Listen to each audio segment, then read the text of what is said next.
Good morning, everyone. Ma'am, I'm audible. Am I audible to all of you? Yes, ma'am, you are audible. Okay. Ma'am, should we start the session or we should wait for 5 to 10 minutes? It's 10:42 already. I will wait till 10:45 only, then I will start the session. Okay, ma'am.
Students, अगर आप लोग की कोई भी query होती है तो please post only in the chat box. आपने अपने माइक्स म्यूट रखना. Now session is going to be start.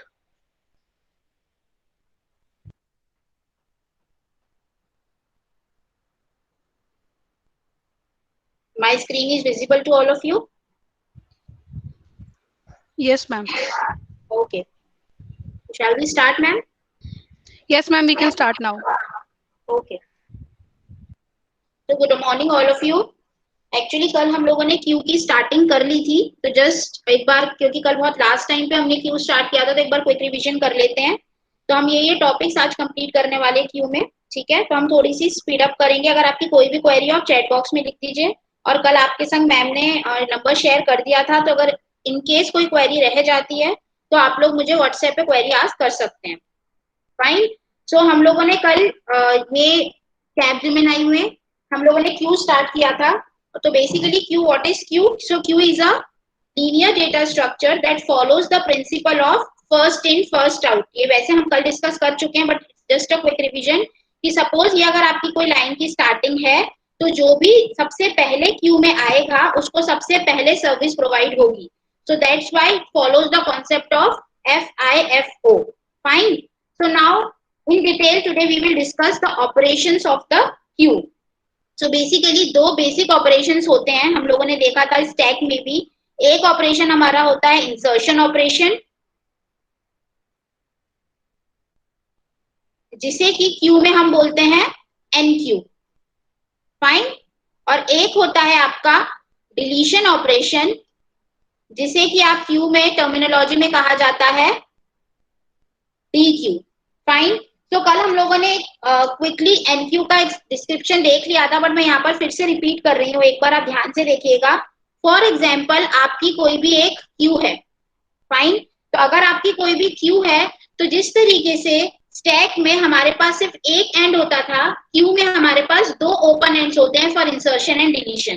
तो जो इंसर्शन होता है वो हमेशा परफॉर्म होता है रियर एंड से, और जो डिलीशन होता है वो हमेशा परफॉर्म होता है फ्रंट एंड से. मतलब कि जिस तरीके से स्टैक में हमारे पास सिर्फ एक एंड होता था टॉप ऑफ द स्टैक, यहाँ पर हमारे पास दो ओपन एंड्स होते हैं. तो द रिस्ट्रिक्शन इज कि इंसर्शन आप जब भी करेंगे वो कहां से करेंगे? रियर एंड से करेंगे. और जब भी आप कोई डिलीशन परफॉर्म करेंगे वो कहां से करेंगे? फ्रंट एंड से करेंगे. यहाँ तक सबको क्लियर है? नाउ अगर हम एज्यूम करते हैं कि जो हमारा इंडेक्स है वो स्टार्ट हो रहा है 0 से, तो इनिशियली फॉर एम्प्टी क्यू हम ये मान के चलते हैं, यहाँ मैं फ्रंट को F से डिनोट कर रही हूँ, रियर को R से डिनोट कर रही हूँ. तो यहाँ पर हम मान के चलते हैं कि आपका फ्रंट और रियर इनिशियली किस पोजीशन पर होगा? -1 पोजीशन पर होगा. तो इनिशियली जब आपकी क्यू एम्प्टी होगी, जब क्यू में कोई भी एलिमेंट एग्जिस्ट नहीं कर रहा होगा, तब आपका फ्रंट और रियर किस पोजीशन पर होगा, -1 पोजीशन पर होगा। नाउ लेट्स से मेरे पास कुछ एलिमेंट्स हैं A B C D and E, और मुझे ये मेरी क्यू के अंदर एनक्यू करने हैं, दैट मीन्स इंसर्ट करने हैं। तो सबसे पहला ऑपरेशन में क्या करूंगी, एनक्यू ए। तो जैसे ही मैंने एनक्यू ए को कॉल किया तो सबसे पहले आपका क्या होगा, ए जो है क्यू में इंसर्ट हो जाएगा। बट उसके लिए हमें क्या करना पड़ेगा, सबसे पहले तो हमें ये चेक करना पड़ेगा कि हमारी क्यू में स्पेस है भी कि नहीं, राइट। याद है ना, जब हमने कल डिस्कस किया था तो हमने चेक किया था कि जब भी हमें क्यू में कभी इंसर्शन कराना होता है तो या स्टैक में इंसर्शन कराना होता है तो हम चेक करते हैं ओवरफ्लो की कंडीशन। तो for the insertion operation we always check the overflow and for deletion we always check the underflow, क्योंकि कोई एलिमेंट होगा तभी आप डिलीट करोगे। तो हम लोगों को ये दो कंडीशंस चेक करानी पड़ती हैं। तो सबसे पहले हम यहाँ पर चेक कराएंगे इन केस ऑफ इंसर्शन क्या, कि जो आपका रियर है, ये हम कल एक बार डिस्कस कर चुके हैं। तो लेट सपोज मेरी क्यू का साइज अगर मैक्स है तो मुझे चेक कराना पड़ेगा क्या रियर जो है वो मेरा मैक्स -1 तो नहीं है। मैक्स -1 मतलब कि अगर मैंने ज्यूम कर लिया मेरा क्यू का मैक्सिमम साइज 5 है तो मैं इसमें मैक्सिमम कितने एलिमेंट पुश कर सकती हूँ, 0 1 2 3 एंड 4, दैट्स इट। मतलब मैं सिर्फ यहाँ तक ही एलिमेंट्स पुश कर सकती हूँ। और जब मैं इंसर्ट करती हूँ तो क्या होता है, मेरे एलिमेंट्स जो होते हैं 1 बाय 1 रियर एंड मेरा बढ़ता चला जाता है। तो अगर मेरा रियर मैक्स -1 है तो मुझे क्या करना है, सिंपल ओवरफ्लो को प्रिंट कराना है और एग्जिट हो जाना है। और अगर ऐसा नहीं है, लेट्स से जैसे कि हमने यहाँ देखा था कि मैं फर्स्ट इंसर्शन परफॉर्म कर रही हूँ, तो अगर मैं जैसे कि यहाँ पे लेट्स से अभी मेरी क्यू एम्प्टी है और मैं फर्स्ट इंसर्शन परफॉर्म कर रही हूँ, तो मुझे इनिशियली क्या करना पड़ेगा, सबसे पहले मुझे ये भी चेक करना पड़ेगा क्या मेरा फ्रंट और रियर दोनों -1 के इक्वल है।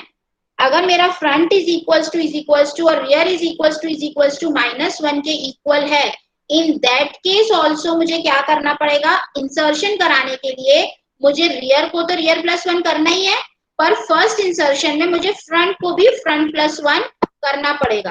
रीजन क्या होगा, फॉर एग्जाम्पल मैंने यहाँ पे अब ए को इनपुट करा दिया कि क्यू के जो भी रियर एंड है वहां पर जो भी मेरा एलिमेंट इनपुट होने वाला है वो इनपुट हो जाए। अगर मैं ऐसा नहीं करती तो क्या होता, अगर मैं सिर्फ रियर एंड को इंक्रीमेंट करती तो क्या होता कि रियर तो मेरा यहाँ पर पॉइंट करने लगता, यहाँ पे मेरा रियर पॉइंट करने लगता, फ्रंट मेरा क्या होता, -1 ही रहता। अब लेट्स सपोज मुझे डिलीशन परफॉर्म करना है, तो डिलीशन में हम चेक करेंगे कि हमारा क्यू एम्प्टी तो नहीं है, तो फ्रंट इक्वल टू -1 ही रहता और वो अंडरफ्लो शो कर देता, बल्कि हमारे क्यू में एक एलिमेंट ऑलरेडी एग्जिस्ट करता है।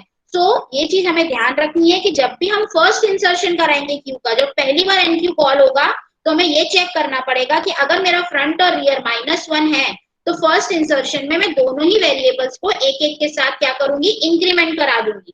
अब फर्स्ट इंसर्शन हो चुका है, नाउ इस समय मेरा रियर भी यहाँ पॉइंट कर रहा है और मेरा फ्रंट भी यही पॉइंट कर रहा है। यहाँ तक सबको क्लियर है। अब नेक्स्ट एलिमेंट मेरा लेट से आया बी, अब मेरा नेक्स्ट एलिमेंट बी आया, तो अब इसके अलावा अगर ये कंडीशन भी ट्रू नहीं है, ये कंडीशन भी ट्रू नहीं है, तो हमें सिंपली क्या करना है, रियर को रियर +1 कर देना है। ठीक है, नोट दैट मैं यहाँ पे एक स्यूडो कोड लिख रही हूँ, I am not writing the implementation code. ये वेरी करेगा आपके लैंग्वेज टू लैंग्वेज, जहाँ पे भी आप इंप्लीमेंट करेंगे, इधर यू इम्प्लीमेंट इट इन सी और C++ और Python, it just very okay. So main logic जो है वो यही रहेगा, रियर को आपने किया रियर +1 और जो भी आपका क्यू है उसके रियर पोजीशन पर आपने क्या कर दिया, एलिमेंट को प्लेस कर दिया। तो रियर इस समय मेरा 0 पे था, उसको मैंने रियर +1 किया, वो 1 को पॉइंट करने लगा और यहाँ पर मैंने बी को प्लेस कर दिया। सिमिलरली मैं यहाँ सी को भी प्लेस कर दूंगी, डी को भी प्लेस कर दूंगी, ई को भी प्लेस कर दूंगी। और जब ये मेरे सारे एलिमेंट्स प्लेस हो जाएंगे तो फाइनल सिचुएशन क्या होगी कि फ्रंट जो है वो आपका ए को पॉइंट कर रहा होगा और जो रियर है वो आपका 4 को पॉइंट कर रहा होगा इन केस ऑफ क्यू जब आपकी फुल हो जाएगी। तो आप देखिए अगर हमें नेक्स्ट सपोज करो एक और एलिमेंट मेरे पास आता है एफ इनपुट कराने के लिए, तो अब क्या होगा, हम कंडीशन चेक करेंगे, रियर आपका मैक्स -1 हो चुका है तो वो क्या करवा देगा, ओवरफ्लो प्रिंट करा देगा और वो वहां से एग्जिट हो जाएगा। यहाँ तक सबको क्लियर है? यहाँ तक सबको क्लियर है? If yes please write yes in the chat box.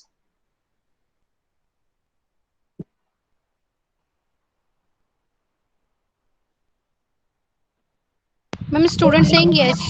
Okay fine, तो ये आपका इंसर्शन था, that means NQ operation in Q. तो यहाँ पे हमने सबसे पहले चेक किया कि ओवरफ्लो कंडीशन तो नहीं है, दूसरा हमने चेक किया क्या हमारा फर्स्ट इंसर्शन तो नहीं है, मतलब कि फ्रंट और रियर -1 के इक्वल तो नहीं है, और अगर ऐसा नहीं है तो हमने सिंपली रियर को रियर +1 किया और रियर एंड पर हमने एलिमेंट को इनपुट करा दिया।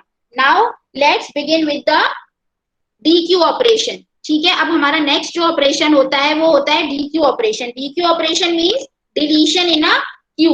तो लेट्स से मेरे पास एक क्यू है, ठीक है, मेरे पास एक क्यू है, इसके अंदर लेट्स से वही मैक्सिमम साइज हम वही लेके चल रहे हैं कि हमारे पास मैक्सिमम साइज जो है वो क्या है, 5 है। फाइन। अब इनिशियली अगर सपोज करो मैं अभी मान लेती हूँ कि मेरा क्यू जो है वो एम्प्टी है, ठीक है, तो एम्प्टी है तो मतलब क्या होगा, फ्रंट और रियर दोनों किसके इक्वल होंगे, -1 के इक्वल होंगे। अगर अब मैं आपसे बोलूं कि अब आप एलिमेंट को डिलीट कीजिए, क्या आप कर सकते हैं? नहीं कर सकते। क्यों नहीं कर सकते?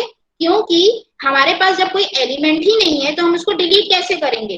तो इट मींस हम सबसे पहले जो चेक करेंगे, हम ये चेक करेंगे कि if front is equal to -1 and rear is equal to -1, तो इन दैट केस आप क्या करोगे, अंडर फ्लो को प्रिंट करा दोगे। क्योंकि अगर भाई कोई एलिमेंट होगा तभी तो हम कुछ डिलीट कर सकते हैं ना, अदरवाइज हम डिलीट कैसे कर सकते हैं। यहाँ तक सबको क्लियर है? तो लेट्स से ये कंडीशन अभी ट्रू नहीं है, मैं अपने क्यू के अंदर कुछ एलिमेंट्स को फिल कर देती हूँ। मेरे पास ये कुछ एलिमेंट्स फिल हैं हमारे क्यू के अंदर, ठीक है, तो ये कुछ एलिमेंट्स हमारे पास फिल हैं। नाउ अब मुझे डीक्यू ऑपरेशन को कॉल करना है। तो अब यहाँ पर क्या है, मैंने कल आप लोगों से पूछा था कि अगर आपके क्यू में मुझे कुछ डिलीट करना है तो इस समय क्या सिनेरियो रहेगा, मेरा ये फ्रंट है, ये मेरा रियर एंड होगा, राइट। अब मुझे कुछ डिलीट करना है तो हम कहां से डिलीट कर सकते हैं, कौन से एंड से डिलीट कर सकते हैं, सिर्फ फ्रंट एंड से डिलीट कर सकते हैं। The only option is front end. तो अब मैंने सिंपली क्या किया, जो भी मेरा क्यू के फ्रंट में कोई भी एलिमेंट होगा वो मैंने उसको किसी भी डेटा के अंदर स्टोर करा लिया, इन केस मुझे बाद में हो सकता है उसकी जरूरत पड़े। तो क्यू के फ्रंट में जो भी एलिमेंट है वो मैंने अपने डेटा के अंदर स्टोर करा दिया, और फ्रंट को मैंने क्या कर दिया, फ्रंट +1। तो अब क्या होगा कि जो मेरा फ्रंट है वो इसकी जगह यहाँ पॉइंट करने लगेगा, और ए आपके क्यू से जो है वो डिलीट हो चुका है। यहाँ तक सबको क्लियर हो गया? अब सिमिलरली मैंने बी को डिलीट कराना है, तो अगेन मैंने क्या किया, फ्रंट को फ्रंट +1 किया, बी मेरा डिलीट हो गया।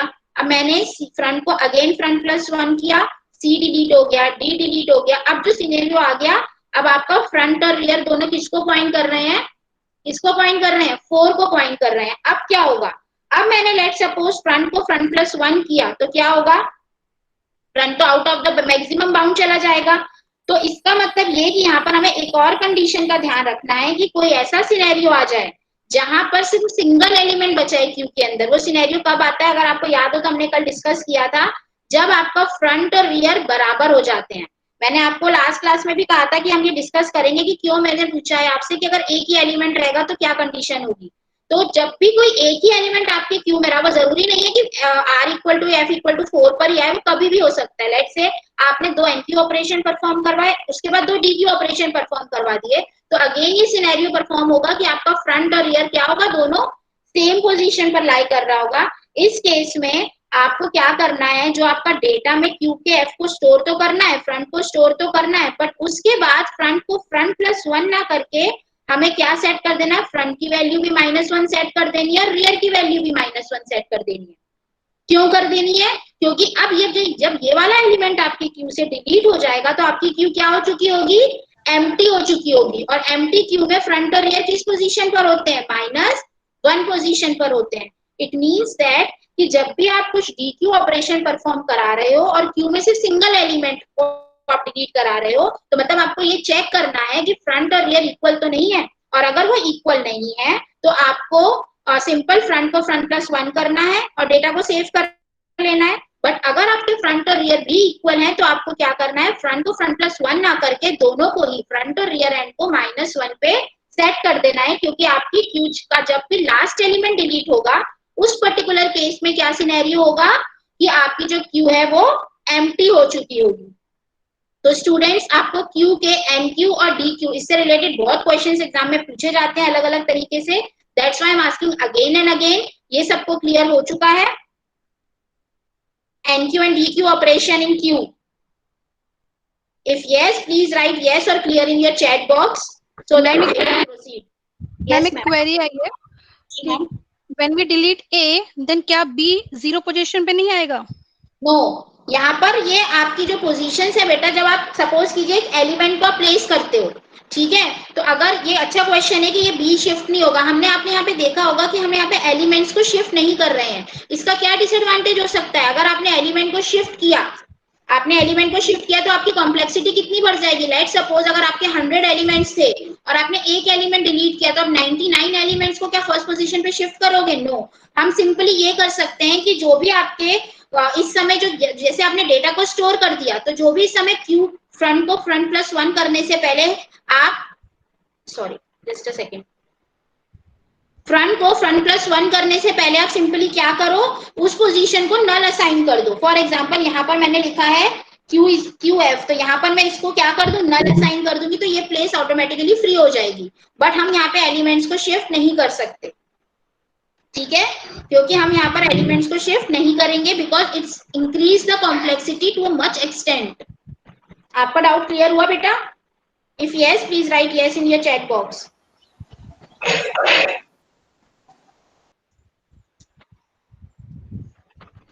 मैम ओके है, ओके, नो ठीक है, प्रॉब्लम। ठीक है। तो अभी हम ये एक और डाउट आपका जो है, अभी सर्कुलर व्यू का जब इंट्रोडक्शन होगा तो इसमें मैं एक और चीज आपको इंट्रोड्यूस करूंगी कि क्या इसका डिसएडवांटेज हो रहा है, ये क्योंकि हम अभी लीनियर व्यू पढ़ रहे हैं तो आपको वो और अच्छे से क्लियर हो जाएगा। Then I will ask you again, ठीक है। तो अब हम बात करते हैं टाइम कॉम्प्लेक्सिटी की। तो if I am talking about the time complexity, तो अगर आप यहाँ पर देखें, तो अब आप लोगों को याद है हमने सिंगल पुश और सिंगल पॉप ऑपरेशन में कितनी टाइम कॉम्प्लेक्सिटी होती थी? फटाफट लिखकर बताइए चैट बॉक्स में, कल ही क्लास करी हमने, कितनी टाइम कॉम्प्लेक्सिटी होती थी पुश और पॉप ऑपरेशन की? I am talking about single push and single pop operation. Ma'am student saying 1। Yes, good. तो मतलब याद है आप लोगों को कि जो पुश और पॉप की कॉम्प्लेक्सिटी थी वो कितनी थी? Order of 1। तो सिमिलरली यहाँ पर भी आप देखें तो हमारे पास दो एंड है, एक फ्रंट एंड है और एक रियर एंड है। तो हम जब भी इंसर्शन करते हैं सिंगल एंड पे कर रहे हैं, जब भी हम डिलीशन कर रहे हैं सिंगल एंड पे कर रहे हैं। तो यहाँ पर भी चाहे हम बात करें एन क्यू की या हम बात करें डी क्यू की, बोथ केसेस में जो कॉम्प्लेक्सिटी होगी वो क्या होगी? ऑर्डर ऑफ 1, क्योंकि हम यहाँ पर कोई भी लूप परफॉर्म नहीं कर रहे हैं, हम सिंगल एंड पर एक कांस्टेंट टाइम में सिंपल एक वैल्यू को इंक्रीमेंट कर रहे हैं और डेटा को स्टोर कर रहे हैं या उसमें इंसर्ट कर रहे हैं, दैट्स इट। तो यहाँ पर भी जो आपका एनक्यू ऑपरेशन होगा लीनियर क्यू में या डीक्यू ऑपरेशन होगा, दोनों ही केस में जो कॉम्प्लेक्सिटी होगी वो कितनी होगी? Order of 1। यहाँ तक सबको क्लियर है? और यही आपसे अगेन द सेम क्वेश्चन, अगर आपसे पूछा जाए कि मुझे एन एनक्यू ऑपरेशंस परफॉर्म करवाने हैं या एन डीक्यू ऑपरेशंस परफॉर्म करवाने हैं, तो जो कॉम्प्लेक्सिटी होगी वो कितनी हो जाएगी? Order of n for n nq and n dq operation. तो ये आप जब भी क्वेश्चन को सॉल्व करें आपके एग्जाम में, चाहे आप कहीं भी कोई भी एग्जाम दे, अगर आप इस क्वेश्चन को सॉल्व करते हैं तो क्वेश्चन में ट्रिक यहीं पर ही होती है कि वो कुछ ना कुछ स्टेटमेंट में चेंज कर देते हैं और आपको याद रहता है कि आपकी कॉम्प्लेक्सिटी कितनी होने वाली थी? ऑर्डर ऑफ 1 होने वाली थी, क्योंकि हम रट लेते हैं कि एनक्यू पूछा है, लीनियर क्यू है, तो ऑर्डर ऑफ 1 होगी। बट ऐसा फेस किया गया है कि अगर आपके क्वेश्चन में थोड़ा सा भी ट्रिक हो जाता है, अगर उन्होंने ये बोल दिया कि लेट्स से कि आप nth पोजीशन पर हैं और मैं nth एलिमेंट को इनपुट कर रही हूँ starting from the zero index, तो इस केस में आपकी जो कॉम्प्लेक्सिटी होती है वो चेंज हो जाती है। तो प्लीज जब भी आप कोई भी क्वेश्चन को सॉल्व करें तो एक बार ध्यान से उसकी प्रॉब्लम स्टेटमेंट पढ़ लें, then you will tick the answer, appropriate answer. So क्या हम आगे बढ़े? यहाँ तक सबको क्लियर है? मैम एक क्वेरी आई है स्टूडेंट की, हाँ जी मैम, व्हेन बताइए। r equals to f equals to max minus 1 yes, and previous positions are empty, yes. then nq कैसे प्लेस लेगा? हाँ तो बेटा यही एक सबसे बड़ा डिसएडवांटेज है लीनियर क्यू का, जो मैं अभी आपको सर्कुलर क्यू में कवर करने वाली हूँ। इसके बाद एनक्यू नहीं होगा, वो ओवरफ्लो शो कर देगा और एग्जिट हो जाएगा। और ये क्यों होगा, क्या होगा, इसका सोल्यूशन क्या होगा, ये सब हम एक एक करके डिस्कस करेंगे अभी इसी आज ही क्लास में डिस्कस करेंगे। तो हैव सम पेशेंस, आपको आंसर आगे आने वाली कुछ स्लाइड्स में मिल जाएगा। Okay, now can we proceed? Yes ma'am, अभी कोई डाउट नहीं है। ओके चलिए। तो अब एक फटाफट से क्वेश्चन आ रहा है आपकी स्क्रीन पर, इसे सॉल्व कीजिए और आंसर जो है चैट बॉक्स पर लिखिए ABCD। Start.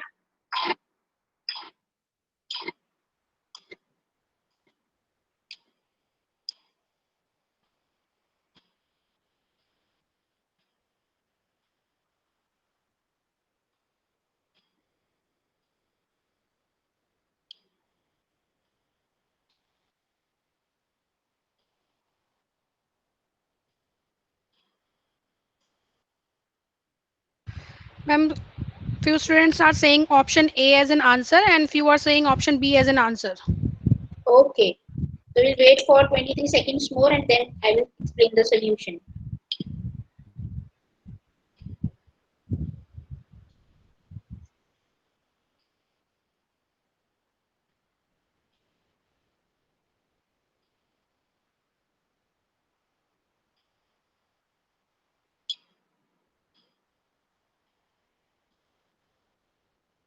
So okay, the right answer is A.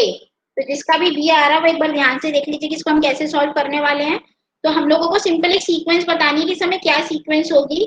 ठीक है, तो हमने सिंपल एक क्यू लेट से मैंने क्यू क्रिएट कर दिया। यहाँ पे भी कोई क्यू का साइज मेंशन नहीं है तो हम सीधे ऑपरेशंस परफॉर्म करेंगे। सबसे पहले क्या हुआ, फ्रंट और रियर आपका क्या होगा, -1 होगा, राइट। उसके बाद सबसे पहले एनक्यू क्या ऑपरेशन परफॉर्म हुआ, 10। तो जब पहला एनक्यू ऑपरेशन परफॉर्म हुआ तो क्या हो जाएगा, फ्रंट भी यही पॉइंट करने लगेगा और रियर भी यही पॉइंट करने लगेगा। Clear. Next NQ operation perform हुआ 20, तो अब रियर यहाँ पर पॉइंट करने लगेगा। क्लियर हो गया यहाँ पर सबको। उसके बाद क्या हुआ, डीक्यू ऑपरेशन हुआ। डीक्यू ऑपरेशन हुआ तो 10 डिलीट हो जाएगा और फ्रंट अब यहाँ पे पॉइंट करने लगेगा। नेक्स्ट क्या हुआ, एनक्यू 5, तो 5 यहाँ पर इनपुट हो जाएगा, रियर जो है वो यहाँ से हटके यहाँ पॉइंट करने लगेगा। नेक्स्ट ऑपरेशन क्या हुआ, एनक्यू 7, तो यहाँ पर क्या हो जाएगा, रियर यहाँ से हट जाएगा, अब रियर यहाँ पॉइंट करने लगेगा। देन क्या हुआ, 2 डीक्यू ऑपरेशन परफॉर्म हुए, तो ये डिलीट हो गया, ये डिलीट हो गया, यहाँ पर अब आपका फ्रंट पॉइंट करने लगा। अब क्या हो गया, एनक्यू 13, तो अब नेक्स्ट एलिमेंट जो प्लेस्ड हो गया 13 प्लेस्ड हो गया, यहाँ पर स्टार्ट रियर पॉइंट करने लगा यहाँ से हटके। अब क्या हो रहा है यहाँ पर कि जब भी आप क्यू आपसे पूछ रहा है कि सीक्वेंस क्या होगी, तो आपको जो करेक्ट आउटपुट बताना है वो क्या बताना है, फ्रंट टू रियर। मतलब जब भी आपकी वैल्यूज प्रिंट होती है वो कहां से कहां तक प्रिंट होती है, फ्रंट से रियर प्रिंट होती है क्यू में हमेशा। ठीक है, क्योंकि आप कैसे प्रिंट करोगे, अगर आपसे कोई पूछा जाए कि टिकट काउंटर पर लाइन लगी हुई है, आप बताओ लाइन में कौन कौन खड़ा है, तो फर्स्ट पोजीशन से ही जनरली स्टार्ट करना शुरू करोगे। तो जो हमारी क्यू जब भी हम प्रिंट कराएंगे, जब आप इसे इंप्लीमेंट करेंगे, तो हमेशा जो क्यू प्रिंट होती है वो फ्रंट टू रियर प्रिंट होती है। तो फ्रंट टू रियर की समय सीक्वेंस क्या है, 7 and 13। So A will be the right answer. क्या ये सॉल्यूशन सबको क्लियर हुआ? Yes, ma'am. Students are saying yes. Okay, तो ए इज द राइट आंसर। जिसका आंसर बी आ रहा था तो वो एक बार क्रॉस चेक करके इसको दोबारा सॉल्व कीजिएगा, then you will understand. Now this is the next question, फटाफट इसे सॉल्व कीजिए। It's very easy, it's very easy.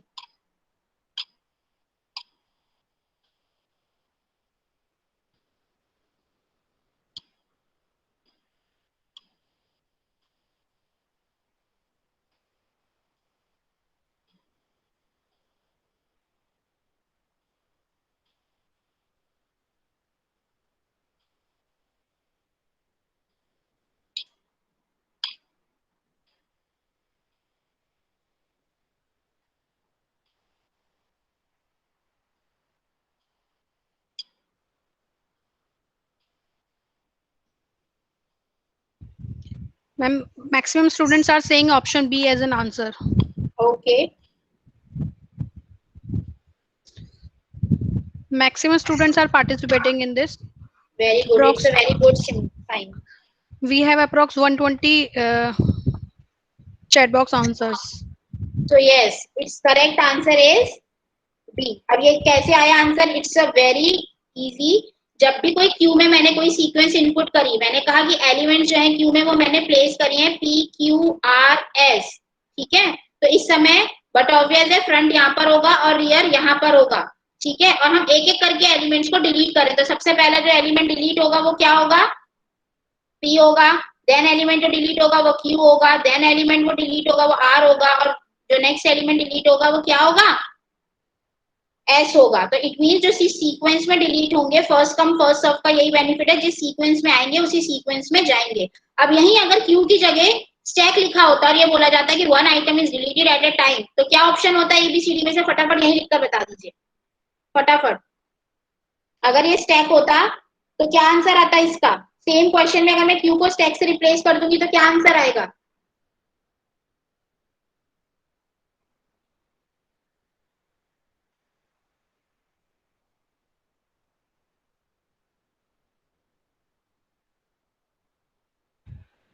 Some students are saying C and E. Oh C and D, सही बात है क्योंकि दोनों ऑप्शन सेम ही है। तो ठीक है, बिल्कुल सही है कि जो भी होगा आपका रिवर्स प्रिंट होगा, तो S then R then Q and then P. तो यू आर राइट, या तो जो सी बोल रहे हैं वो भी करेक्ट है, जो डी बोल रहे हैं वो भी करेक्ट है। ठीक है, so will proceed to the applications of queue. अब हम बात करते हैं क्यू के एप्लीकेशंस क्या क्या होते हैं। तो क्यू में सिंपल, अगर आप कोई टास्क शेड्यूलिंग कर रहे होते हैं उस पर्टिकुलर केस में जो होता है आपका क्यू बहुत हेल्पफुल होता है, क्योंकि जैसे जैसे आप टास्क को शेड्यूल करते हैं वो वैसे वैसे ही परफॉर्म होता है। ठीक है, then handling of interrupts in a real time system. जब भी आपका कोई रियल टाइम सिस्टम वर्क करता है तो जितने भी इंटरप्ट्स क्रिएट होते हैं, तो जैसे जैसे वो आपके इंटरप्ट जब क्रिएट होते हैं, इन दैट केस जो भी पहले इंटरप्ट क्रिएट होगा वही पहले सॉल्व किया जाएगा, उसी को पहले हैंडल किया जाएगा। फाइन। उसके बाद नेक्स्ट आपका आता है breath first search in graph. तो आज हम नेक्स्ट क्लास में ग्राफ पढ़ने वाले हैं, तो उसमें जो ब्रेथ फर्स्ट सर्च होती है उसमें भी हम क्यू का ही यूज करते हैं, और जो आपकी डेप्थ फर्स्ट सर्च होती है उसमें हम स्टैक का यूज करते हैं। ठीक है, तो जब आप पढ़ेंगे तो ये आपको समझ आ जाएगा। उसके अलावा रियल वर्ल्ड में आप लोग ऑलरेडी नो, आप लोग इस क्यू में बहुत ज्यादा लगते भी हो, तो जो भी कस्टमर सर्विस के लिए जो भी क्यू लगती है, लाइक रेलवे स्टेशन पर, टिकट काउंटर्स पर, फीस काउंटर पर, तो कहीं भी जहां भी लगती है वहां पर सब जगह क्या यूज होती है, क्यू यूज होती है। तो ये सारे एप्लीकेशन होते हैं आपके क्यू के। यहाँ तक सबको क्लियर है? क्लियर है यहाँ तक सबको? Students are saying yes ma'am. Okay, very good. तो चलिए हम आगे बढ़ते हैं। अब ये क्वेश्चन फटाफट से सॉल्व करके मुझे बताइए। It's a logical question.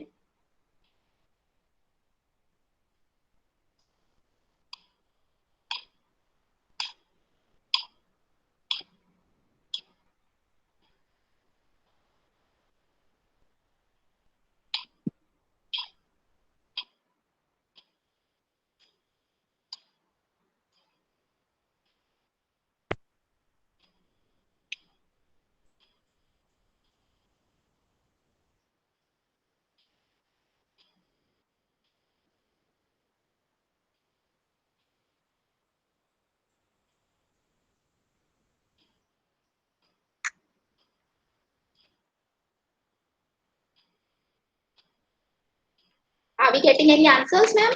Yes ma'am, students are saying option B. Okay. Yes, the correct answer is option B. ये क्वेश्चन बहुत ही ज्यादा फ्रिक्वेंटली आस्क्ड क्वेश्चन है, बहुत जगह बार बार पूछा भी जाता है कि how many stacks are needed to implement a queue. Stacks आप लोग पढ़ चुके हैं, क्यू भी आप लोग एक लीनियर क्यू का बिल्कुल बेसिक इंट्रोडक्शन आप पढ़ चुके हैं। तो अगर आपसे पूछा जाए कि आप कैसे किसी भी स्टैक को इम्प्लीमेंट करोगे, मतलब क्यू को इम्प्लीमेंट करोगे with the help of using stacks, तो देखिए हमें पता है कि स्टैक पर जो भी हम इंसर्शन और डिलीशन परफॉर्म करते हैं वो हम कितने एंड एक्सेसिबल होते हैं, हमारे पास सिर्फ एक एंड एक्सेसिबल होता है, that is the top of the stack. Okay, और अगर हम क्यू को इम्प्लीमेंट करना चाह रहे हैं तो हमें कौन से चाहिए होते हैं एंड्स, एक तो फ्रंट चाहिए होता है और एक हमको रियर एंड चाहिए होता है। तो लेट्स से अगर मुझे ये मैंने एक क्यू लिया, मतलब मुझे क्यू इम्प्लीमेंट करना है ना, तो यहाँ पर मैंने एक स्टैक लिया S1, तो मैं यहाँ पर इनपुट करती जाऊंगी तो टॉप जो होगा वो मेरा क्या होता जाएगा, टॉप क्या होता जा रहा है मेरा, इंक्रीमेंट होता जा रहा है। दैट मीन्स यहाँ पे इंसर्शन ऑपरेशन मुझे परफॉर्म करना है। पर अगर अब मुझे क्या करना है कि मुझे अब इसमें पॉप ऑपरेशन परफॉर्म करना है, ठीक है, मतलब क्यू में मुझे डी क्यू करना है। तो लेट सपोज मैंने ए बी सी डी ई है, तो ये अभी मान लीजिए आपका एक स्टैक है। ओके, ये अभी आपका स्टैक है, तो यहाँ पर ए बी सी डी ई मैंने इंप्लीमेंट कर दिया, तो इस समय टॉप आपका कहाँ पर आ चुका होगा, यहाँ पर आ चुका होगा। ठीक है, अब क्या करना है मुझे, अब मुझे करना है कि मुझे डिलीट करना है क्यू के अंदर। तो जब मेरे को क्यू में से डिलीट करना है कुछ, तो क्यू में से क्या डिलीट होगा, सबसे पहले ए ही डिलीट हो सकता है, the only option we have. क्यों? क्योंकि हमारा फ्रंट डिलीट होता है क्यू पे। अब यहाँ पर अगर मैं टॉप पर मैं ये स्टैक के थ्रू क्यू क्यू की इंप्लीमेंट कर रही हूँ, तो यहाँ पर तो मुझे क्या मिल रहा है, सिर्फ टॉप ही मैं एक्सेस कर सकती हूँ। तो मुझे क्या करना पड़ेगा, मुझे एक और एम्प्टी स्टैक लेना पड़ेगा, एक और एम्प्टी स्टैक लेना पड़ेगा। और एक और एम्प्टी स्टैक लेकर मैं क्या करूंगी, यहाँ से पॉप करना शुरू करूंगी और इस नए वाले स्टैक में पुश करती जाऊंगी। तो सबसे पहले ई टॉप पॉप हुआ, देन डी पॉप हुआ, देन सी पॉप हुआ, देन बी पॉप हुआ, देन ए पॉप हुआ। तो इस समय ये भी एक स्टैक है, ये सपोज मेरा S2 स्टैक है, तो इस समय टॉप यहाँ पर क्या है, ये है। तो अब मुझे अब डी क्यू परफॉर्म करना है, मैं इसको एज ए क्यू लूं, तो पहले मैं सिंपल इंसर्शन तो मेरा टॉप की तरह हो रहा था, वो बिल्कुल सही चल रहा था, वो एन क्यू हो रहा था। अब डी क्यू में क्या करूंगी, सेकंड स्टैक से करूंगी। तो अब जो मैं डी क्यू करूंगी वो क्या होगा, डी क्यू ए। तो अब ये दो स्टैक मिलकर मेरी क्यू जो है वो प्रॉपर काम करेगी। तो करना क्या पड़ेगा, मुझे एक बार पूरे पुश करवाने पड़ेंगे, देन पॉप करा के एक नए स्टैक में फिर से पुश कराने पड़ेंगे, जिससे कि मैं स्टॉप को उस पोजीशन पे ले जाऊं जहां पर मेरा फ्रंट होना चाहिए था। तो इस तरीके से हमें दो स्टैक रिक्वायर्ड होते हैं किसी भी क्यू को इम्प्लीमेंट करने के लिए। क्या सॉल्यूशन सबको क्लियर है? वैसे बहुत लोगों ने सही आंसर दिया था, but this is the right justification. सबको क्लियर है? तो हम आगे चलते हैं। Yes ma'am, students are saying clear है। Very good. चलिए अब हम आगे चलते हैं। अब बात आती है सर्कुलर क्यू की। तो अभी कुछ देर पहले एक स्टूडेंट ने एक डाउट पूछा था, वो डाउट भी यहाँ पर क्लियर हो जाएगा कि हम लोग जब रियर हमारा एंड पे पहुंच चुका है और पहले का सब कुछ डिलीट हो गया है तो क्या होगा। तो let's taking a simple example. मेरे पास एक क्यू है सॉरी, मेरे पास एक क्यू है जिसका कुछ मैक्सिमम साइज है, लेट्स से 5। ठीक है, तो इसके अंदर 0 1 2 3 4, यहाँ पे मैं इतने एलिमेंट्स इनपुट करा सकती हूँ। Now I am assuming that कि आपको लीनियर की जो अभी हमने पढ़ी है वो उसकी एल्गोरिदम इंसर्शन और डिलीशन की अच्छे से पता है। ठीक है, तो यहाँ पर मैंने लेट से कुछ ऑपरेशन परफॉर्म करवाने, यहाँ पे मैं एनक्यू को ई से डिनोट कर रही हूँ। तो मैंने एनक्यू करवाया ए, मैंने एनक्यू करवाया बी, उसके बाद मैंने डी क्यू करा दिया, फिर मैंने एनक्यू कराया सी, मैंने एनक्यू कराया डी, उसके बाद मैंने लेट सपोज 2 बार डी क्यू करा दिया। ठीक है, तो लेट्स सी क्या होता है। अब सबसे पहले मेरा फ्रंट और रियर जो था वो किसके इक्वल था, -1 के इक्वल था, राइट। तो सबसे पहले मैंने एनक्यू कराया ए, तो मेरा ए यहाँ पर आ गया। ए यहाँ पर आते ही मेरा फ्रंट भी यहाँ पे पॉइंट करने लगा, मेरा रियर भी यहाँ पर पॉइंट करने लगा। क्लियर। नाउ उसके बाद नेक्स्ट ऑपरेशन जो आया, ये ऑपरेशन हो चुका है। नेक्स्ट ऑपरेशन जो आपका आया वो क्या आया, एनक्यू बी। तो आपने यहाँ पे बी को एनक्यू करा दिया, आपका रियर जो है वो अब यहाँ पॉइंट करने लगा। इतना सबको क्लियर हो गया। देन हमने करवाया डी क्यू। तो जैसे ही मैंने डी क्यू कराया तो क्या होगा, डी क्यू कराने पर मेरा जो फ्रंट है वो यहाँ पॉइंट करने लगेगा और जो ए है वो मेरा डिलीट हो चुका होगा। कुछ ऐसा ही सिनेरियो रहा होगा। अब नेक्स्ट आया एनक्यू सी, मैंने एनक्यू सी कराया तो जो मेरा फ्रंट रियर है वो यहाँ आ गया, फ्रंट अभी भी यही है। फिर मैंने एनक्यू डी करवाया तो मेरा जो रियर है वो यहाँ आ गया। तो इस समय जो सिनेरियो है आपके पास वो कुछ इस तरीके का है कि फ्रंट आपका इधर पॉइंट कर रहा है और रियर आपका यहाँ पर पॉइंट कर रहा है। इसके बाद मैंने 2 DQ ऑपरेशन कराए, तो 2 DQ ऑपरेशन मैंने और करा दिए। तो क्या होगा, जो मेरा फ्रंट है वो यहाँ पॉइंट ना करके ये भी डिलीट हो जाएगा, ये भी डिलीट हो जाएगा, एंड देन जो फ्रंट है मेरा यहाँ पॉइंट करने लगेगा। नाउ लेट्स सपोज मैंने एक और एनक्यू ऑपरेशन करा दिया, एनक्यू ई।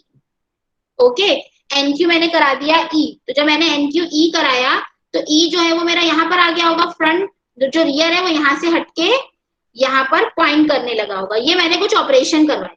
अब लेट सपोज मैं नेक्स्ट ऑपरेशन कराती हूँ NQF। तो क्या होगा, हमारी एल्गोरिदम के हिसाब से जो रियर था वो रीच कर चुका है मैक्स -1 पोजीशन पे, दैट इज रियर की वैल्यू जो है वो कितनी हो चुकी है, 4 हो चुकी है। तो क्या आउटपुट आएगा इसका, अगर मैं NQF करवाऊंगी आपके एल्गोरिदम के हिसाब से, मुझे फटाफट बताओ।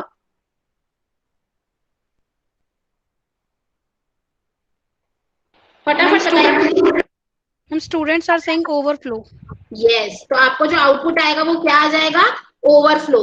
तो यहाँ पर अब आप एक बात ध्यान से सुनिए, ये क्वेश्चन कैपजेमिनी का आया हुआ क्वेश्चन है, इसलिए मैं इसको इतना एम्फेसाइज कर रही हूँ। यहाँ पर क्यू में स्पेस होने के बाद भी, क्यू में स्पेस होने के बाद भी आपको क्या प्रिंट हो गया, ओवरफ्लो। मतलब कि मेरे पास क्यू में जगह है, लीनियर क्यू में, लेकिन फिर भी कोई नया एलिमेंट अगर आता है तो मैं उसे इंसर्ट नहीं करा सकती, क्योंकि मेरी एल्गोरिदम के हिसाब से जैसे ही मेरा रियर मैक्स -1 तक पहुंच जाता है, मैं वहां से रिटर्न हो जाती हूँ, ओवरफ्लो को प्रिंट करा देती हूँ।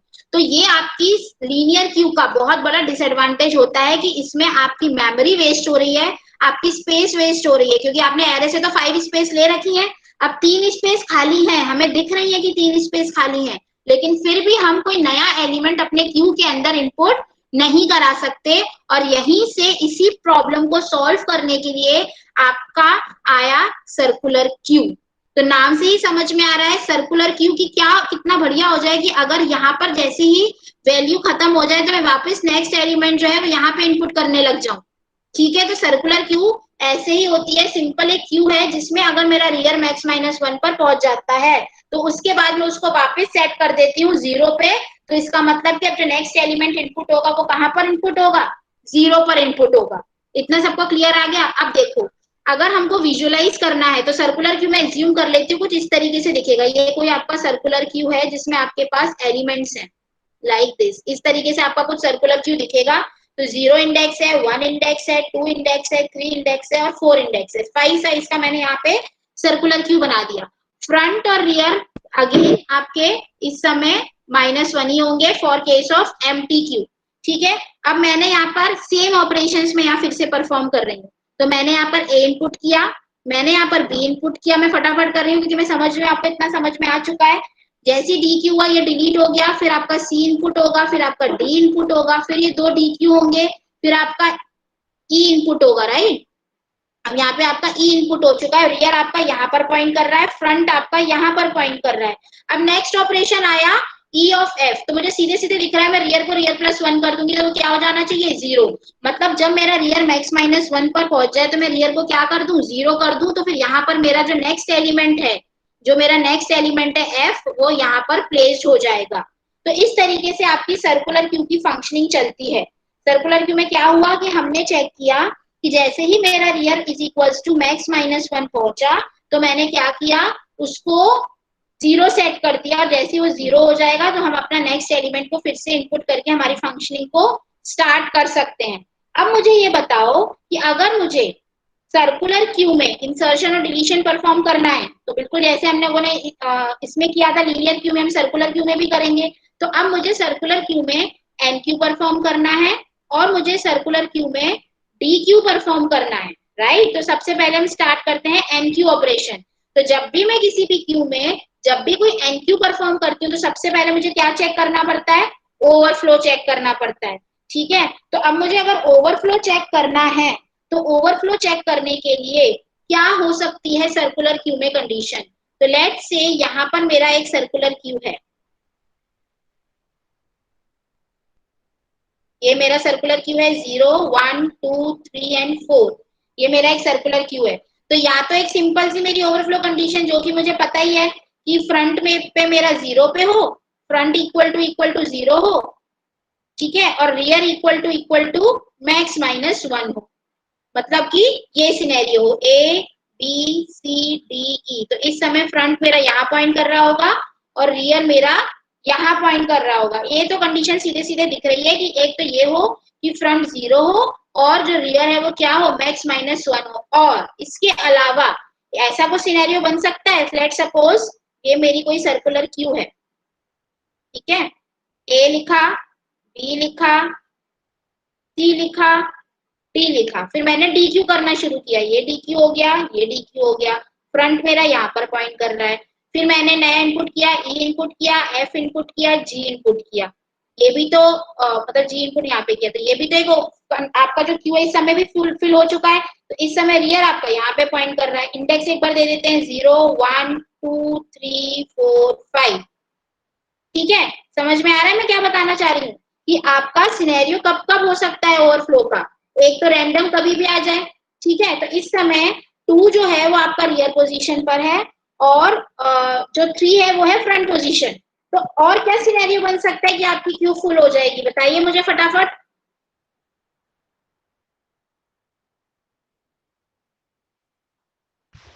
हम one student set R equals to F -1। Very good.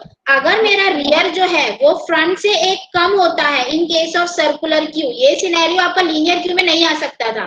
ठीक है, तो लीनियर क्यू में क्यू का फुल होने का सिनेरियो सिंपल इतना ही था कि रियर अगर मेरा मैक्स -1 पे पहुंच जाए तो ठीक है, पर यहाँ पर हम खाली ये कंडीशन में नहीं लिख सकते कि रियर मैक्स -1 पे पहुंच जाए।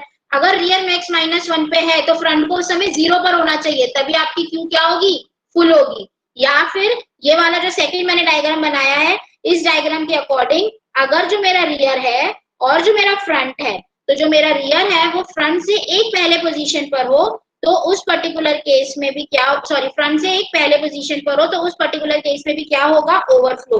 इट मींस दैट कि अगर मैं सर्कुलर क्यू की बात करूं तो मुझे ये दोनों कंडीशन, इफ ये दोनों कंडीशंस चेक करानी पड़ेंगी। ये दोनों ही कंडीशन में से कोई भी एक, यहाँ पर मैंने और लगा रखा है, तो अगर इन दोनों में से कोई भी एक कंडीशन ट्रू होती है तो इन दैट पर्टिकुलर केस क्या होगा, आपका क्यू, सर्कुलर क्यू क्या होगा, ओवरफ्लो हो जाएगा। यहाँ पर सबको क्लियर हुआ, इतना सबको क्लियर हो गया।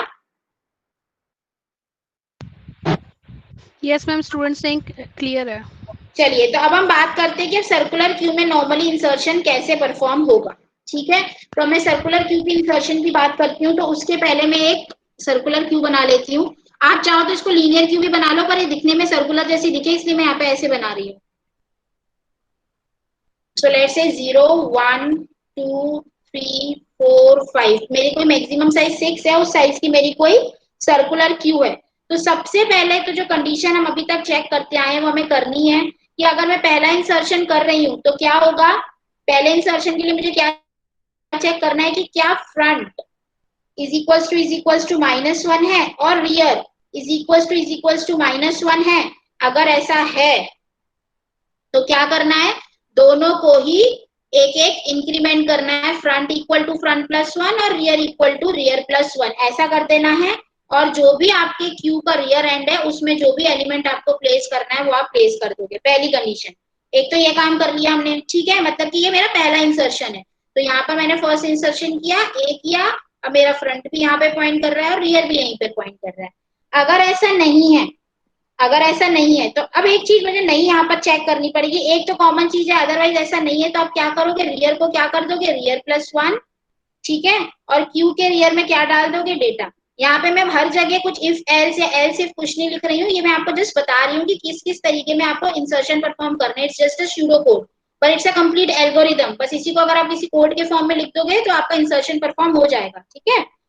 नाउ अब एक सिचुएशन ये आ गई कि सिंपल अदरवाइज कुछ भी ना हो, तो जो अभी तक हम लीनियर क्यू में करते आ रहे थे, हमने इंसर्ट करते चले गए करते चले गए करते चले गए और करते चले गए, अब मेरा रियर यहाँ पर आ गया। अब यहाँ पर सपोज करो कि मेरे पास लीनियर क्यू के थ्रू मैंने कुछ डी क्यू भी परफॉर्म कर लिए थे, तो मुझे अब और एलिमेंट्स को इंसर्ट करना है। ये मैं एलिमेंट्स जो है वो डिलीट कर चुकी हूँ, डी क्यू परफॉर्म कर चुकी हूँ, ठीक है, जस्ट फॉर द केस। अब क्या होगा, अगर यही लीनियर क्यू का सिनेरियो होता तो इस समय ओवरफ्लो प्रिंट हो जाता, बट यहाँ पर हम लोगों को ये और चेक करना है कि अगर रियर की value rear is equals to max -1 है, मतलब कि रियर अगर मेरे क्यू का साइज इस केस में 6 है और रियर की वैल्यू मेरी 5 आ रही है, तो उस केस में मुझे क्या करना है, रियर को सिंपली कर देना है 0, रियर को क्या कर देना है 0, और क्यू के रियर में मुझे अपना जो भी एलिमेंट है उसको प्लेस कर देना है। तो इस तरीके से हम यहाँ पर क्या परफॉर्म कर रहे हैं, insertion operation, NQ operation in circular Q. तो क्योंकि लीनियर क्यू में हमें सिर्फ दो ही चीजें देखनी थी, पहली चीज हमें ये देखनी थी कि अगर सिंपल एलिमेंट है, एक ही एलिमेंट फर्स्ट इंसर्शन है, तो हमें दोनों को इंक्रीमेंट करना है, अदरवाइज हमें रियर को इंक्रीमेंट करते हुए चलना है, रियर को इंक्रीमेंट करके वैल्यू को इनपुट करा देना है, ठीक है, या ओवरफ्लो चेक करना है। बट यहाँ पर हमें ओवरफ्लो चेक करना है, हमें फर्स्ट पोजीशन को भी चेक करना है कि फ्रंट और रियर -1 तो नहीं है, और उसके अलावा हमें ये भी चेक करना है कि अगर मेरा रियर मैक्स -1 तक पहुंच चुका है तो इन दैट पर्टिकुलर केस क्या करना है, मुझे रियर को वापस 0 कर देना है और उसमें एलिमेंट को प्लेस कर देना है। यहाँ तक सबको क्लियर हुआ? This is all about insertion in circular Q.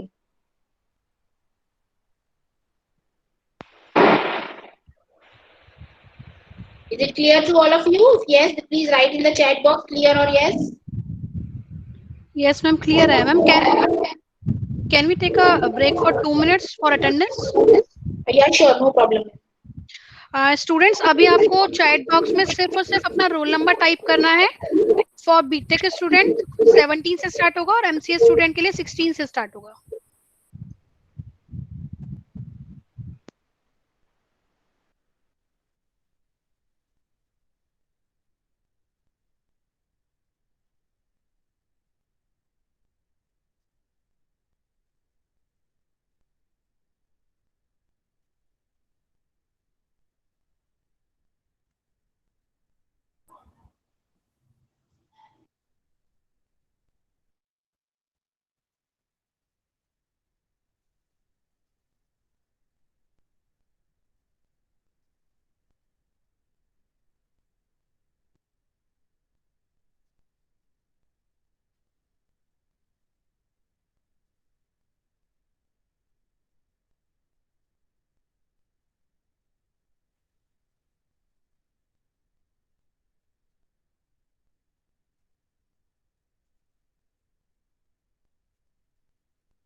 Students I think सबकी अटेंडेंस हो गई है पोस्ट अब.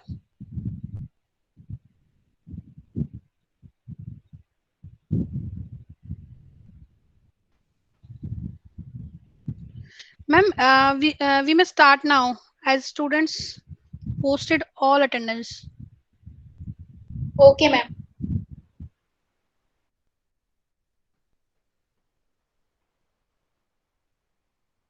तो यहां तक हमारा हो चुका है insertion in circular queue. Now अब हम बात करेंगे कि इसकी अगर हम यहीं की यहीं टाइम कॉम्प्लेक्सिटी की भी बात कर लें तो अगेन यहाँ पर हम कोई भी लूप नहीं चला रहे हैं, कुछ भी एक्स्ट्रा एफर्ट नहीं कर रहे हैं. हमने सिंपल एक ये चीज एक्स्ट्रा करी है कि अगर हमारा रियर मैक्स -1 पर पहुंच जाता है तो हमने क्या कर दिया, उसमें रियर को 0 कर दिया और उसमें एलिमेंट को प्लेस कर दिया. तो अगेन अब आप लोग मुझे बताइए कि यहाँ पर सर्कुलर क्यू में एनक्यू की क्या कॉम्प्लेक्सिटी होगी. फटाफट से 2 सेकंड के अंदर टाइप करके बता दीजिए क्या कॉम्प्लेक्सिटी होनी चाहिए एनक्यू ऑपरेशन की. Ma'am students are saying 1. Very good. So enqueue operation की जो कॉम्प्लेक्सिटी होगी वो क्या होगी, ऑर्डर ऑफ 1 होगी. तो आई गेस यहाँ पर आपको, यहाँ तक आपको सब कुछ क्लियर है. अब हम मूव करते हैं डी क्यू ऑपरेशन की तरफ सर्कुलर क्यू में. तो अगर मैं बात करूं डी क्यू ऑपरेशन की, तो डी क्यू ऑपरेशन क्या होता है सर्कुलर क्यू का. आपको कोई भी एलिमेंट जो है वो डिलीट करना है क्यू में से. ठीक है, अगर मुझे कोई भी एलिमेंट को डिलीट करना है क्यू में से, तो सपोज करो ये मेरे पास क्यू है.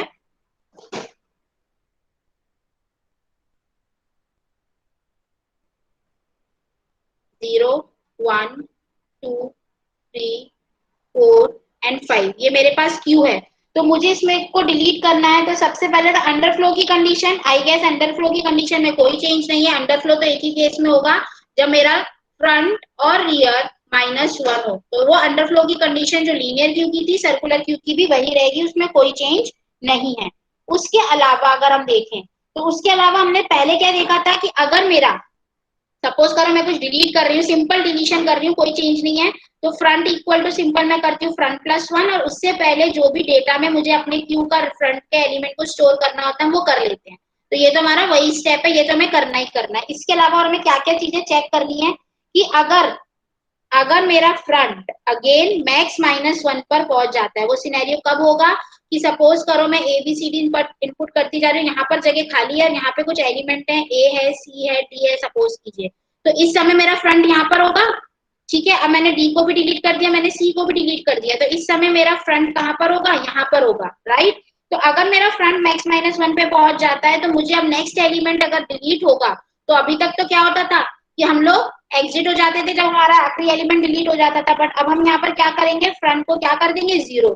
तो जैसे ही अब यहाँ पर मेरे एक कुछ और भी एलिमेंट हो सकते हैं, लेट से ABCD, यहाँ पे कुछ और भी एलिमेंट्स हैं. ठीक है, तो जैसे ही मेरा ये 5th पोजीशन पर एलिमेंट डिलीट हुआ तो क्या होगा, उसके बाद फ्रंट जो है वो इसको पॉइंट करने लगेगा.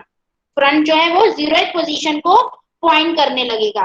ठीक है, एक तो ये चीज हो गई. उसके अलावा अब जब हमारा सिंगल एलिमेंट होता था, वो यहाँ पर भी वही सिनेरियो होगा, चाहे वो लीनियर क्यू हो चाहे वो सर्कुलर क्यू हो. तो अगर मेरा फ्रंट और मेरा रियर दोनों किसके इक्वल हैं, -1 के इक्वल हो जाते हैं. नो, -1 के लिए तो वो खाली हो गया. अगर फ्रंट और रियर आपस में दोनों इक्वल हो जाते हैं, ठीक है, फ्रंट और रियर दोनों आपस में इक्वल है, इसका मतलब क्या है कि आपकी जो क्यू है उसमें एक सिंगल एलिमेंट है, आपके क्यू में एक सिंगल एलिमेंट है.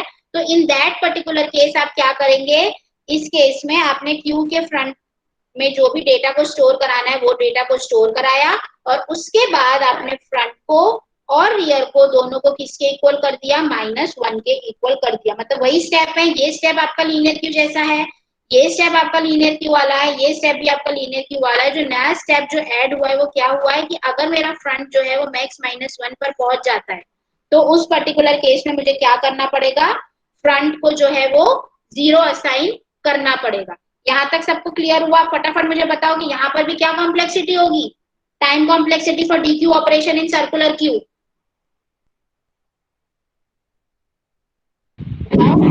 क्या होनी चाहिए. Ma'am students are saying 1. 1. तो यस, करेक्ट आंसर. तो जो कॉम्प्लेक्सिटी होगी डी क्यू ऑपरेशन की इन case of circular queue, single operation की कितनी होगी, ऑर्डर ऑफ 1. यहाँ तक आई गेस आप सबको क्लियर है. तो फटाफट से ये क्वेश्चन सॉल्व करके मुझे बताइए. आप सब लोग कॉपी पेन लेकर बैठे हैं ना, अदरवाइज ये क्वेश्चन हवा में सॉल्व नहीं होंगे.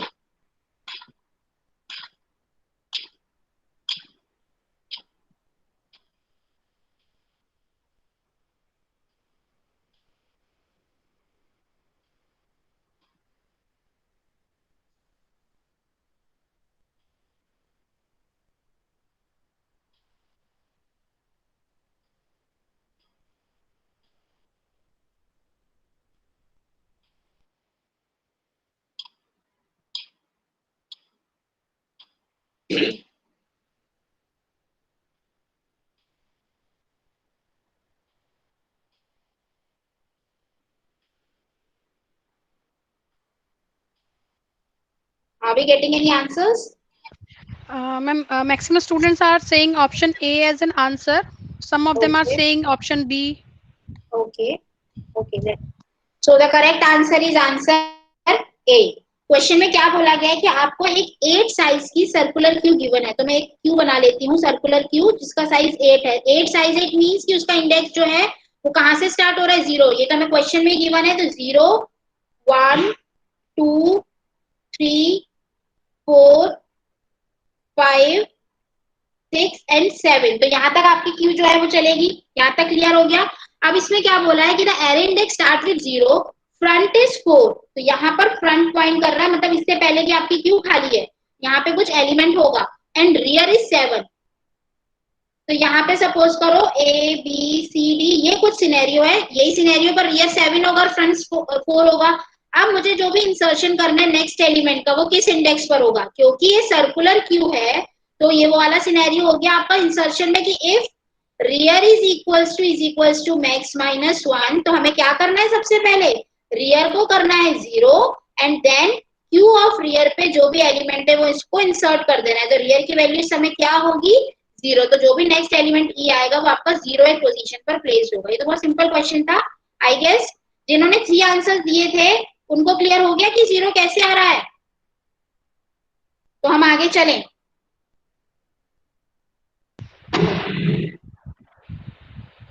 आई थिंक मैम हम आगे बढ़ सकते हैं। ओके चलिए, तो नेक्स्ट क्वेश्चन सॉल्व कीजिए फटाफट से, ध्यान से देखिएगा देन सॉल्व कीजिएगा।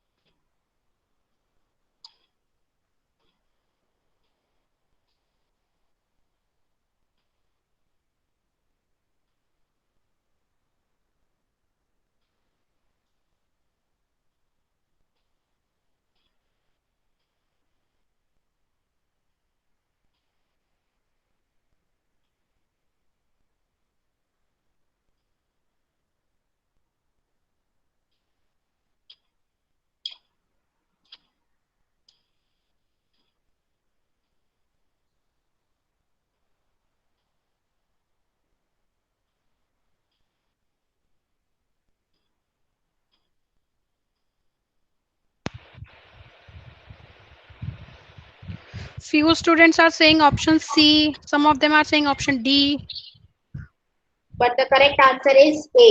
तो ठीक है, ये न्यू कंडीशन इंट्रोड्यूस हुई है, इसलिए मैंने आपको एल्गोरिथम के टाइम पे नहीं बताया था, क्योंकि मेरे को यहाँ पर डिस्कस करना था। अगर आप जनरली देखें तो जो हम लोगों ने अभी फुल की कंडीशन निकाली है रियर की, तो ये तो सबको पता ही होना चाहिए कि जो एम्प्टी है वो तो यही होता है कि फ्रंट और रियर आपका जो है सर्कुलर क्यूब में साइज मैक्सिमम है। इनिशियली हमने मान लिया कि फ्रंट और रियर 0 है, तो जो कंडीशन होगी डिटेक्ट करने के लिए कि आपका क्यूब फुल है या एम्प्टी है वो क्या होगी।